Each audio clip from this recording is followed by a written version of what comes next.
જિલ્લો બને એના માટે ખુશી હોય, પરંતુ અમારો જિલ્લો બનાસકાંઠા સાથે અમારો તાલુકો જોડાયેલો છે, વર્ષોથી જોડાયેલો છે અને અમારા બાળકો ગાંધીનગર ભણતા હોય, અમદાવાદ અમારો કોઈ ધંધો હોય તો વચ્ચે જતા અમારે કામ પણ જિલ્લામાં થઈ શકે.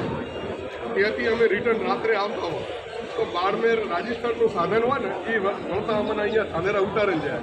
ત્યાં ખરાબથી અહીંયા ઉતારવા કોઈ ના આવે, ત્યાં કોઈ એવું સાધન આ બાજુ આવવાનું નથી, એટલે પર્સનલ ત્યાં દેવું પડે છે. અને આ જિલ્લો બનાવવા માટે માત્ર અમુક લોકોના હિત માટે જ આ કામ કરવામાં આવ્યું છે.